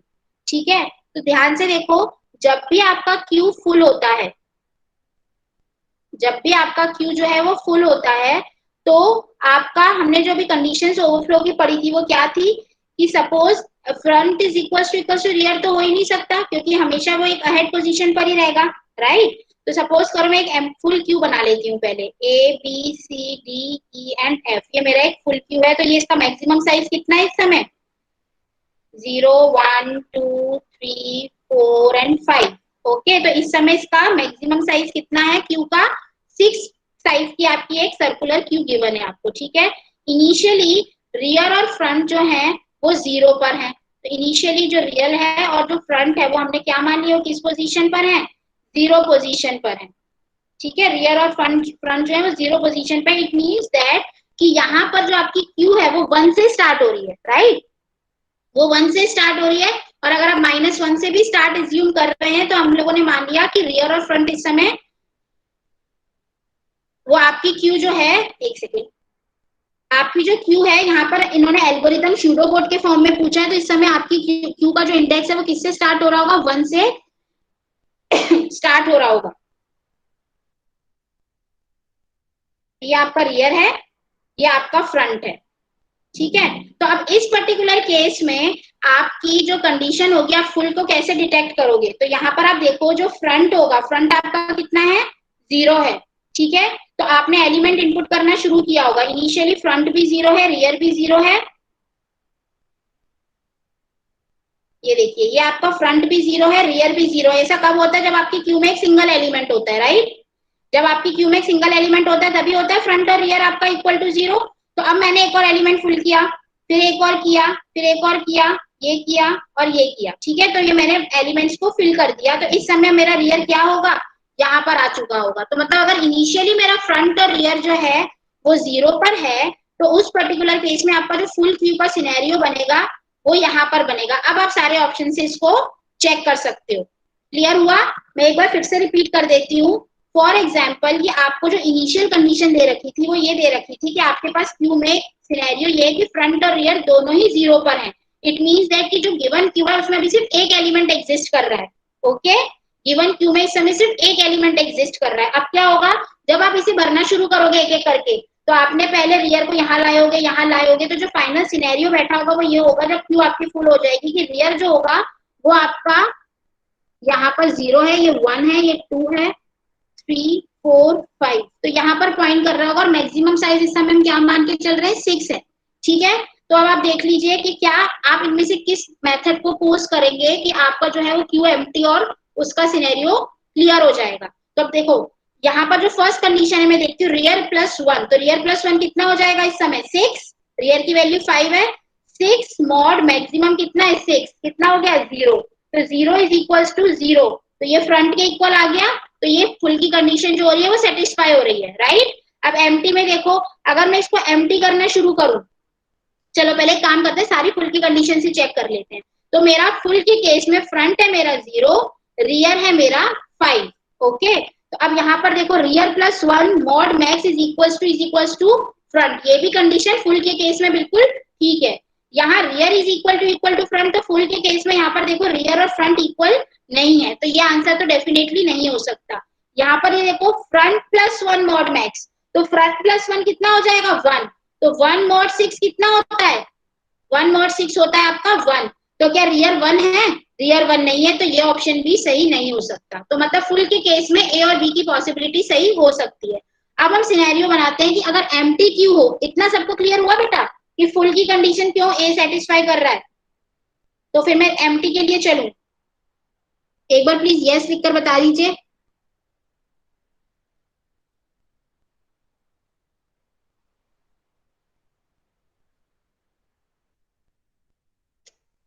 Ma'am, is it clear to all the students?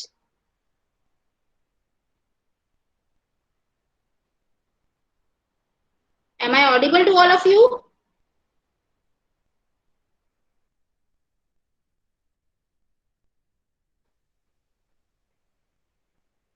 Am I audible? Yes, ma'am. Continue. Okay, fine. शायद इशू मैम का कनेक्शन कुछ गड़बड़ हो गया होगा। ओके ठीक है, थैंक यू। नाउ अब हम बात करते हैं एम्प्टी कंडीशन की। तो ये मेरा एक क्यू है, ठीक है, और गिवन कंडीशन में आपको ये दे रखा है कि फ्रंट और रियर जो है वो 0 पर है, राइट। तो ये यहाँ पे जब मैं फ्रंट और रियर पे करूंगी तो एम्प्टी क्यू में हमें पता है कि कोई भी क्यू हो, रियर और फ्रंट हमेशा -1 होते हैं, या हम ये कह सकते हैं कि रियर और फ्रंट इक्वल होते हैं, ठीक है। क्योंकि हम बात कर रहे हैं एम्प्टी क्यू की, तो यहाँ पे -1 तो कहीं गिवन नहीं है, तो हमें को ये वाली कंडीशन देखे अगर हम, तो front plus 1 mod N equal to rear, तो front plus 1 -1 plus 1 mod N, जो भी मैक्सिमम होगा यहाँ पे एन इज मींस मैक्सिमम, वो रियर के इक्वल होगा, बिल्कुल भी नहीं होगा। तो ये भी क्वेश्चन गलत हो गया, इसलिए A is the right answer. क्योंकि यहाँ पर rear is equal to front, मतलब rear is equal to front is equal to -1, तो that's why A is the right answer here. I guess ये सबको क्लियर है। और Ishu ma'am are you there? Yes ma'am. Okay fine, तो ये वाला question सबको क्लियर है। हम आगे चले, किसी को किसी भी तरीके का कोई डाउट है तो आप पूछ लीजिए फटाफट से, हमारे पास 15 से 20 मिनट्स हैं। हाँ जी मैम। एक डाउट आया है। जी मैम बताइए। सर्कुलर क्यू में अगर सिंगल एलिमेंट है तो रियर इक्वल टू फ्रंट होगा, तो हम एम्प्टी कंडीशन कैसे चेक करेंगे? बेटा सर्कुलर क्यू में अगर सिंगल एलिमेंट है। बट आप यहाँ पर देखो, आपको जो ऑप्शन है क्वेश्चन में ये पूछा गया है कि आपको एम्प्टी क्यू की कंडीशन क्या होगी।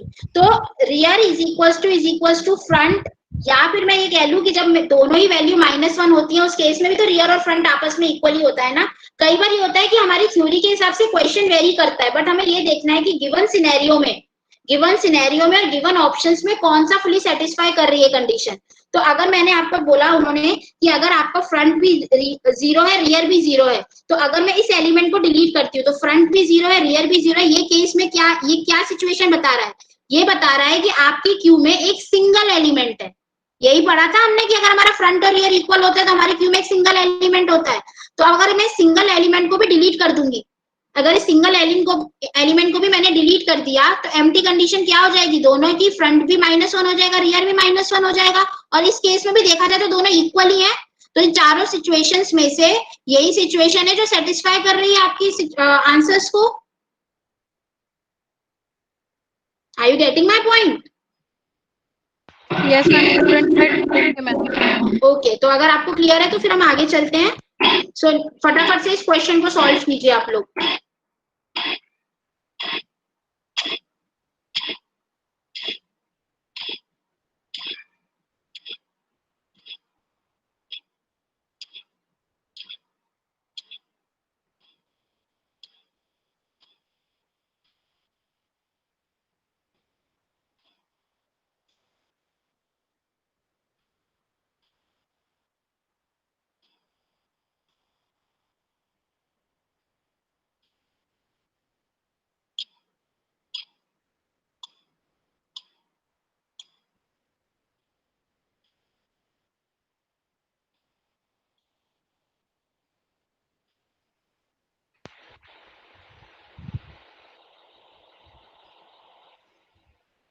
Are we getting any answers? Only 6 seconds left.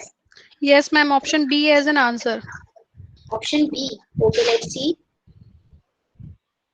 The option A is the answer. तो देखते हैं कि यहाँ पर क्या हो रहा है। ठीक है, तो हम लोगों ने एक सर्कुलर क्यू ले लिया। ठीक है, चलो हमने एक सर्कुलर क्यू बना लिया। सबका ही भी आ रहा था आंसर, किसी का भी ये नहीं आया? Yes, ma'am. All of them are said option B. तो देखो एक बार ध्यान से, 0 1 2 3 4 5। हमें ध्यान सिर्फ इतना रखना है कि क्वेश्चन की स्टेटमेंट में क्या गिवन है। हमें ये गिवन है कि एरे जो है 5 साइज का है, सॉरी, तो एरे जो है 5 साइज का, तो मैंने यहाँ पे एक एक्स्ट्रा एलिमेंट बना लिया, तो इसे हम इग्नोर करते हैं, ये नहीं है, एग्जिस्ट नहीं करता। ठीक है, तो हमारा जो है वो 0 से 4 तक की सर्कुलर क्यू है। क्लियर हो गया ना इतना? तो इसको हटा ही देती हूँ वरना कंफ्यूजन होगा। Let me draw it again.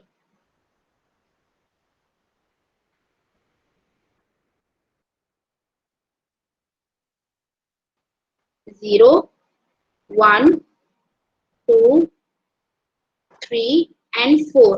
ठीक है, अब हमें ये बोला गया है कि which element will be at the front of the Q if initially front was at 1 and rear was at 1। It means that इस समय फ्रंट भी यही है, रियर भी यही है, रियर भी यही है, फ्रंट भी यही है। तो मतलब यहाँ पर कोई ना कोई एक एलिमेंट एग्जिस्ट कर रहा होगा और ये प्लेस जो होगी वो खाली हो चुकी होगी, तभी फ्रंट यहाँ पर पहुंचा होगा।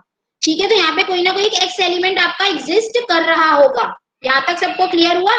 अब चलते हैं, पहला ऑपरेशन हुआ NQ1, मैंने एक NQ कर दिया 1, तो मेरा रियर जो है वो यहाँ पॉइंट करने लगा।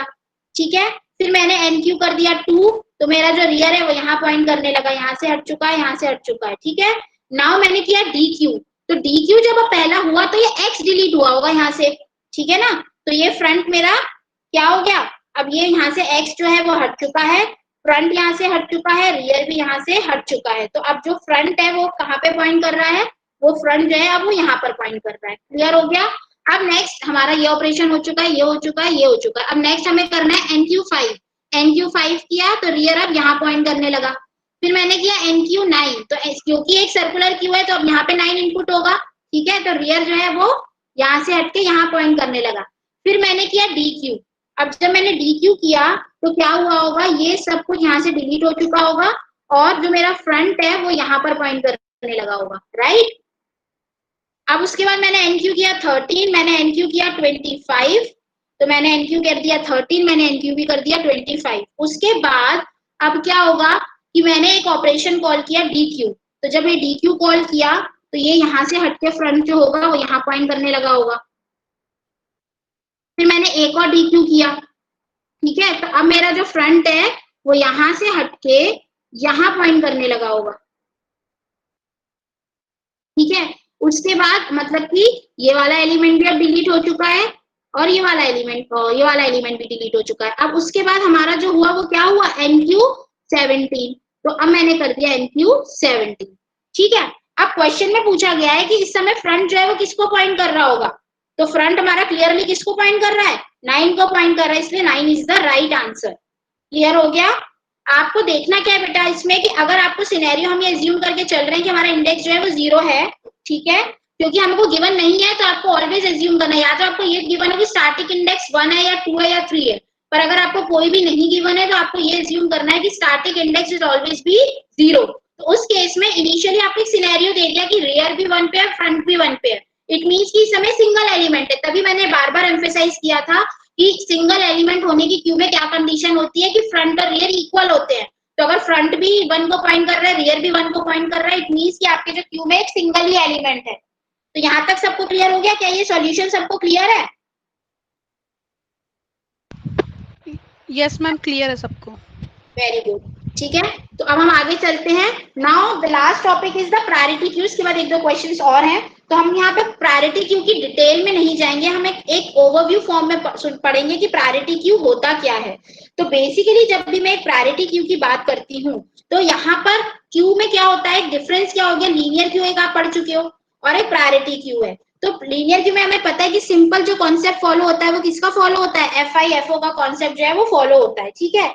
जब हम बात करते हैं प्रायोरिटी क्यू की, तो प्रायोरिटी क्यू में क्या हुआ कि आपके साथ जो डेटा आपको गिवन है उसके साथ उसकी एक प्रायोरिटी भी इंक्लूड हो गई। मतलब अगर मेरे पास एलिमेंट है ABCDE, ठीक है, तो अब किस हिसाब से आपके एलिमेंट आ रहे हैं वो लाइन में लग रहे हैं, ठीक है। लेकिन जिसकी प्रायोरिटी ज्यादा होगी, फॉर एग्जाम्पल आप लोगों ने एक क्यू बना रखी है, लेट्स से कि एक क्यू है ये, ठीक है, कोई भी टिकट काउंटर की। अब यहाँ पर एक क्यू में पहले कोई A पर्सन आया, फिर कोई B पर्सन आया, फिर कोई C पर्सन आया, नॉर्मल FIFO कॉन्सेप्ट चल रहा था। लेकिन जैसे ही कोई हाई प्रायोरिटी का बंदा आ जाता है, कोई हाई प्रायोरिटी का अथॉरिटी का बंदा यहाँ आ जाता है, तो क्या वो आपके पीछे लाइन में लगेगा? नहीं। क्यों? क्योंकि उसकी प्रायोरिटी ज्यादा है, तो वो सबसे पहले लगेगा और उसको सबसे पहले सर्विस प्रोवाइड होगी। या ये कहो कि वो लगेगा तो यहीं पर ही, लेकिन जब डिलीशन की बात आएगी तो सबसे पहले अब फर्स्ट इन फर्स्ट आउट काम नहीं करेगा, अब यहाँ पर प्रायोरिटी काम करेगी। तो अगर मैं मानती हूँ कि 1 इज द हाईएस्ट प्रायोरिटी, तो लेट्स सपोज ये 2, 3, 4 प्रायोरिटी के कोई भी लोग खड़े हुए थे और यहाँ पे 1 प्रायोरिटी का कोई बंदा आया, तो सबसे पहले जो सर्विस है वो इसको प्रोवाइड होगी, ये सबसे पहले वहां से डिलीट होगा। क्लियर है? तो हाई प्रायोरिटी क्यू में क्या होता है, आपके पास दो क्यू होती हैं, एक क्यू जो कि ये बताएगी कि आपके एलिमेंट्स कौन कौन से हैं, और दूसरी क्यू जो कि बताएगी प्रायोरिटीज क्या क्या हैं। तो अगर मैं प्रायोरिटी क्यू को इंप्लीमेंट करती हूँ तो मुझे दो क्यू की रिक्वायरमेंट होती है। एक क्यू, ये भी क्वेश्चन आता है कि how many queues are required to implement a priority queue, तो answer is 2।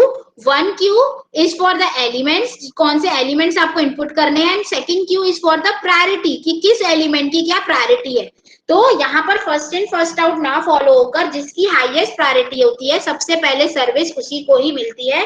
This is all about priority queue.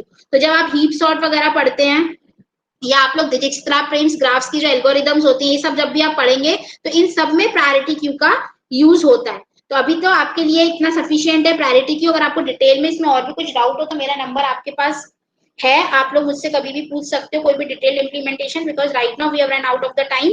सो मेरे को आपको बेसिक बताना था कि कहीं आपको अगर कोई सिंपल सा इंट्रोडक्टरी लेवल पे क्वेश्चन आ जाता है प्रायोरिटी क्यू का, तो you should able to answer कि आपको क्या आंसर टिक करना है। तो अगर ये क्वेश्चन आ गया कि how many queues are required to implement a priority queue, तो answer is 2 queues are required. उसके अलावा होती क्या है कि यहाँ पर फर्स्ट इन फर्स्ट आउट ना फॉलो होकर जिसका सबसे ज्यादा हाईएस्ट प्रायोरिटी का जो भी आपका एलिमेंट है उसको सबसे पहले सर्विस प्रोवाइड होगी। तो जैसे यहाँ पर हाईएस्ट प्रायोरिटी का डी एलिमेंट था तो सबसे पहले डिलीट डी होगा, ये नहीं होगा। अब व्हाट हैपन कि अगर दो सेम प्रायोरिटी के लोग आ गए, ठीक है, सपोज करो मेरे पास इसकी प्रायोरिटी 1 है, इसकी 2 है, इसकी 3 है, इसकी 5 है और इसकी भी 1 है, तो यहाँ पर फिर यही होगा जो पहले आएगा उसको पहले सर्विस मिलेगी। अगर दो सेम प्रायोरिटी के बंदे आ जाते हैं क्यू के अंदर, then it will follow the first in first out order. So priority queue is clear to all of you? Priority queue is clear to all of you? Yes, ma'am. Students are Okay. saying yes. Okay very good. चलिए तो फटाफट से इस question को solve करिए. It's very easy.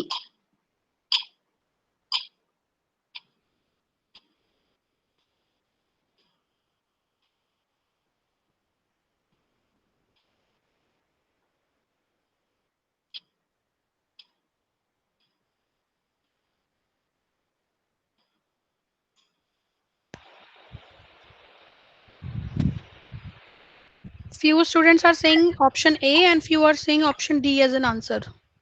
Okay.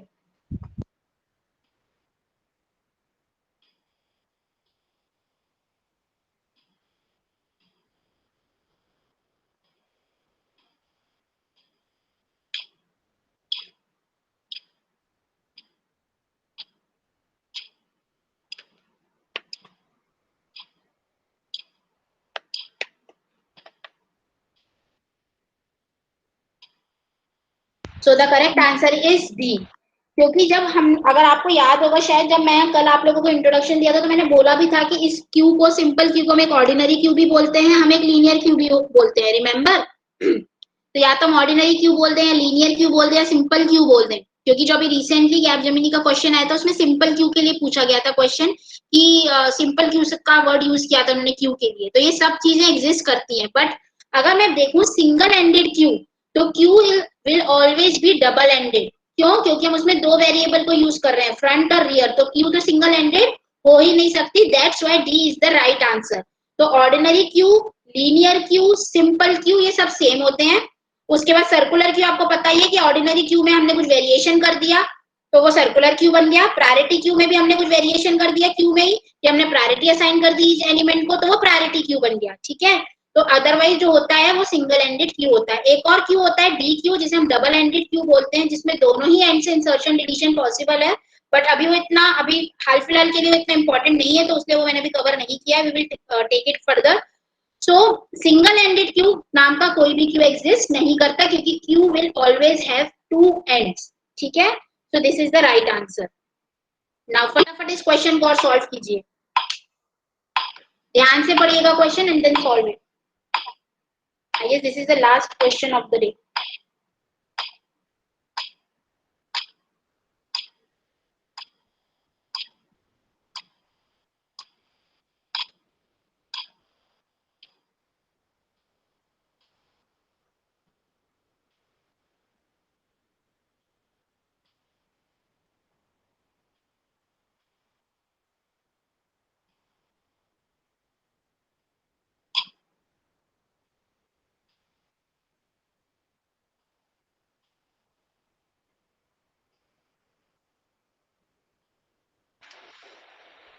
Ma'am, students are saying option B as an answer. Few of them are saying option A and D also. Okay. So let's see what is the answer. So B is the right answer. Okay. So let's quickly see the solution. Question क्या बोल रहा है? Consider a standard circular queue, small Q से हमने circular queue को denote किया है, which has the same condition of Q full and Q empty. मतलब कि जो कंडीशन हमने अभी तक पढ़ी है वही है. whose size is 11 and the elements are this. ठीक है. तो the pointer initialize, the front and rear pointer again initialize to Q3. तो सपोज करो मैं एक सर्कुलर क्यू ड्रॉ कर देती हूँ यहाँ पर. अगेन वेरी डिफिकल्ट टास्क है. This is 0. मैक्सिमम साइज कितना है क्यू का? 11 है. तो 0 से लेके 10 तक जाएगी. Right. 2 3 4 5 6 7 8 9 and 10. Ignore the lines. ठीक है. तो यहाँ पर ये बोल रहा है कि Q0 में Q0 है, यहाँ पर Q1 है, Q10 है, ऐसे यहाँ तक Q10 तक आपकी क्यू में वैल्यूज फिल है. ठीक है. तो जो इंडेक्स साइज है वही आपकी वैल्यूज है. फ्रंट और रियर इस समय पॉइंट कर रहा है इस लोकेशन पर. ठीक है. तो इस समय यही आपका फ्रंट है और यही आपका रियर है Q3 पर. तो in which position will the 9th element be added. तो अब जब फर्स्ट एलिमेंट ऐड होगा, जो भी ऐड होगा वो कहाँ पर ऐड होगा, यहाँ पर ही तो ऐड होगा, ठीक है ना। तो फर्स्ट एलिमेंट ऐड होगा वो यहाँ पर ऐड होगा, ठीक है। सेकंड एलिमेंट जो ऐड होगा वो यहाँ पर ऐड होगा, थर्ड एलिमेंट ऐड होगा वो यहाँ पर होगा, फोर्थ एलिमेंट यहाँ ऐड होगा, फिफ्थ यहाँ होगा, six, seventh, eight and ninth. तो जो आपका नाइन्थ एलिमेंट होगा वो कहाँ पर ऐड होगा, Q1 पोजीशन पर ऐड होगा। सो B is the right answer. तो यहाँ पर आपको ध्यान क्या रखना है इस क्वेश्चन में, जिसका भी आंसर Q0 आया था, दैट मीन्स A आया था, वो भी अंडरस्टूड है, मैं समझ सकती हूँ उन्होंने क्या किया होगा, उन्होंने फर्स्ट एलिमेंट को थर्ड पोजीशन से ही स्टार्ट कर दिया होगा। बट ऐसा नहीं होगा, अगर आपका फ्रंट और रियर इस पोजीशन पर है तो आपको सिंपल एक एल्गोरिथम याद रखनी है। मैंने आपको वही बताया था कि जब भी आप इंसर्शन परफॉर्म कर रहे हैं क्यू के अंदर, तो आपको एल्गोरिथम में सिंपली क्या ध्यान रखना है कि अगर जो पोजीशन पे समय मेरा रियर है, इस मींस यहाँ पर तो एलिमेंट एग्जिस्ट कर ही रहा होगा, एग्री, यहाँ पर तो एलिमेंट एग्जिस्ट कर ही रहा होगा। अब आपको करना क्या है कि जब आप नेक्स्ट एलिमेंट डालोगे, अगर आपसे बोला जाता है कि आपका इस पॉइंट पर रियर है और आपको नेक्स्ट एलिमेंट इनपुट करना है, तो बट ऑब्वियस सी थिंग कि पहले मैं रियर को रियर प्लस 1 करूंगी, ठीक है। तो रियर जब मेरा हो चुका होगा 4, तभी तो मैं उसमें एलिमेंट को इनपुट करूंगी, अदरवाइज क्या होगा, यहाँ पे जो एक्जिस्टिंग एलिमेंट होगा जो भी वो तो ओवरराइट हो जाएगा, ठीक है ना।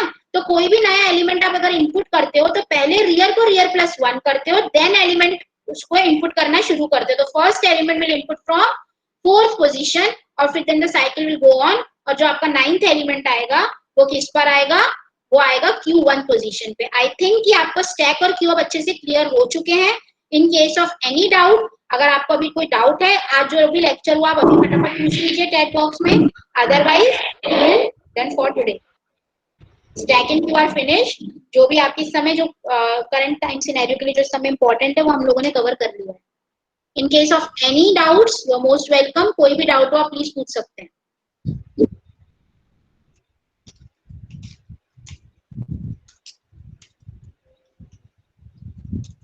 Are we getting any doubts, ma'am?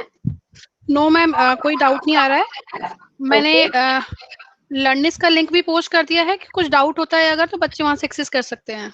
Okay fine. तो एक और इन्फॉर्मेशन थी बेटा आप लोगों के लिए कि आप लोगों को जो भी रिकॉर्डिंग्स है, लेक्चर की रिकॉर्डिंग्स, वो यूट्यूब पे अपलोड हो रही है डेली बेसिस पर। तो आपको चैनल का लिंक मैम ने जो चैट बॉक्स में शेयर किया है, आप उस लिंक को एक्सेस कर सकते हैं। उसमें यहाँ पे और भी बहुत सारी चीजें हैं, तो you can explore the channel और आप लोग उसको सब्सक्राइब कर लीजिए, तो जो भी न्यू अपडेट्स होंगे वो आपको हाईलाइट होते रहेंगे, ठीक है।